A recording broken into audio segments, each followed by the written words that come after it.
এই বেগুন গাছটা নিয়ে আমরা একটা জংলি বেগুনের ওপরে গাঁথতে দেবো। আপনারা দেখতে পাবেন।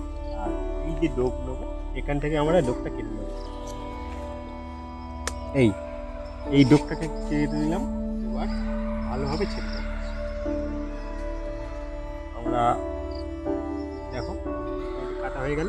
আমরা আর একটা ডোক নেবো, কারণ ওখানে আছে দুটো ডাল, একটু পরেই দেখতে পাবো। আর এখানে একটা আছে ডোক, আর একটা ডোক নিয়ে এসেছি। এটাও এইভাবে সমানভাবে কেটে নেবো। এখানে ফুল আছে, এগুলো রাখলেও হবে না, এগুলো ভালোভাবে কেটে নিতে হবে। আর আমরা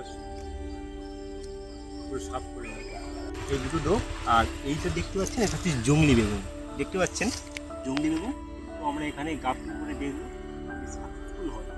আর এই জংলি বেগুনের একটা বিশেষ শর্ত হচ্ছে, এর কোনো সার বা বিশেষ কোনো যত্ন প্রয়োজন হয় না। গাঁথনির জন্য আমার এই মাথাগুলো এখান থেকে কেটে দিতে হবে। দেখতে পাচ্ছেন এই দুটো হচ্ছে জংলি বেগুনের ডাল, এগুলো আমি সরিয়ে দেবো। আর এর উপরেই আমি গাফটিং করবো আমাদের মেন যে বেগুন, সেই বেগুন গাছ। এবার গাফটিং পদ্ধতি কেমনভাবে করতে হয়,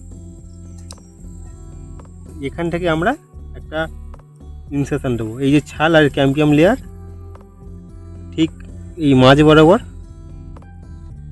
আমরা ইনসেকশনটা দেবো। এই দেখুন, এবার আমি এখানে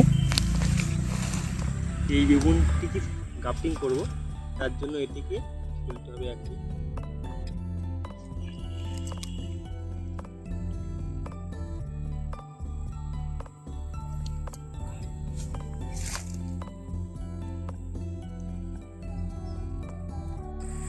এর দুই দিক ভালো করে চেঁচে নিয়েছি। আর আমরা এখানে করব হচ্ছে ভি গাফটিং। ভি কাপটিংয়ের জন্য আমার সংগ্রহকৃত সাইনটিকে দুদিক ভালোভাবে চেঁচে নিয়ে সাইনটিকে এর মধ্যে ক্লিপ বা ফাটলের মধ্যে প্রবেশ করিয়ে দিই। সাইনটি সরু, তাই একদিকে ক্যাম্বিয়াম লেয়ারটা আমাদের ম্যাচ করতে হবে। তাই এই দিকটা আমি এখানে মিলিয়ে দিলাম। এবার আমি একটা প্লাস্টিক পলি টেপ দিয়ে এটাকে র্যাপিং করে দেব ভালো করে। এখানে আপনারা যে কোনো ধরনের প্লাস্টিক টেপ ব্যবহার করতে পারেন। যে প্লাস্টিক টেপগুলি একটু টানলে লম্বা হয়, সেগুলি খুবই ভালো গাফটিংয়ের জন্য। একটু চেপে করে মারবেন যাতে গাফটিংটি শক্তভাবে আটকে থাকে। এর ফলে গাফটিং সফলতার হার অনেক অংশেই বৃদ্ধি পায়। এটা খুবই সাবধানে করবেন, আর একটু চেপে করতে হবে। চেপে মেন উদ্দেশ্য হচ্ছে হাওয়া জল যাতে না এই এখানে না ঢুকতে পারে। এটা এ বিষয়ে একটু লক্ষ্য রাখতে হবে, কারণ জল হাওয়া বেশি ঢুকলে জিনিসটা ইনফেকশন হয়ে নষ্ট হয়ে যায়। সেক্ষেত্রে আমাদের গাফটিংটা সফল হবে না। আর এটা মোটামুটি আমি র্যাপিং করে দিলাম।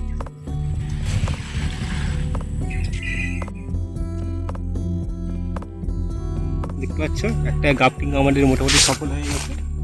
আর কিছু দিনে অপেক্ষা, তারপর দেখবো দুটো গাফটিং আমরা সম্পূর্ণ র্যাপিং করে দিয়েছি যাতে শুকিয়ে না যায়। আর এর উপরে আমরা একটা প্লাস্টিক ব্যাগ মতো দিয়ে দেবো, যাতে বৃষ্টি বা গ্রীষ্মকালের যে শিশির যাতে এই এর মধ্যে প্রবেশ না করে। এবার আমরা সামনে আনবো নেক্সট ভিডিও। আজ দেখব যে গাফটিংটা কি হয়েছে। দুটো গাফটিং দুটোই সফল। এইভাবে যদি আপনারা গাফটিং করতে পারেন, এটা ছিল একটা জংলি বেগুনের। আর উপরে যেটা দেখতে পাচ্ছেন, এটা আমাদের একটা হাইব্রিড বেগুন। আর তার থেকে সাইন সংগ্রহ করে আমরা এখানে গাফটিং করেছিলাম। আজ দেখতে পাচ্ছেন কেমন সফল হয়েছে। আর দুদিক থেকে ডাল ছেড়েছে, আর এটাও সফল। দেখুন, এই প্লাস্টিক গুলো আজকে আমাদের খুলতে হবে।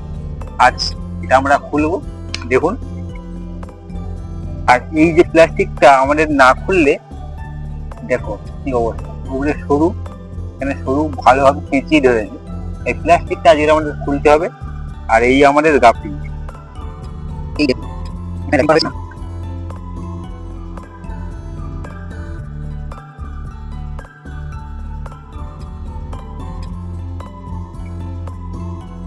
এটা আমাদের হচ্ছে জংলি বেগুনের উপরে আমাদের হাইব্রিড বেগুনের গাফটিং। এবার দেখতে পাচ্ছেন গাফটিং সাইডটা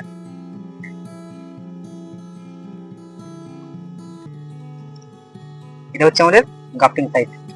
দেখুন কিভাবে আমরা গ্রাফটিংটি সম্পন্ন করেছিলাম। একটি ক্যাম্বিয়াম লেয়ারের সঙ্গে একটি ক্যাম্বিয়াম লেয়ার একদম সঠিকভাবে জোর লেগে গেছে। আর আমাদের গ্রাফটিং যে বেগুন গাছটিও খুব সুন্দরভাবে অসাধারণভাবে হয়েছে। দেখতে পাচ্ছেন, এইভাবে আপনারা যদি গ্রাফটিং করেন আপনারা সফল হবেন। আর এটাও আমাদের খুলতে হবে, কারণ এখানেও প্লাস্টিকটি ভালোভাবে একদম সেটে গিয়েছে। এখানে আমরা খুলবো গ্রাফটিং।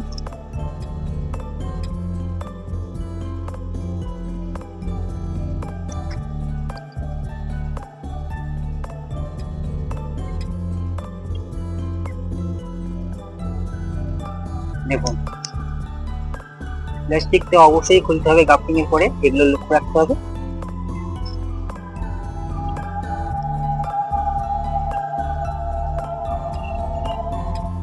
ওই জন্য গ্রাফটিং করার সময় একদিকের বাকল অবশ্যই ম্যাচ করে দেওয়া আবশ্যক। যেমনটি আপনাদের ভিডিওতে দেখিয়েছিলাম ঠিক তেমন ভাবে আপনারা গ্রাফটিং করবেন, আপনাদেরও বেগুন গাছ এইভাবে সফল।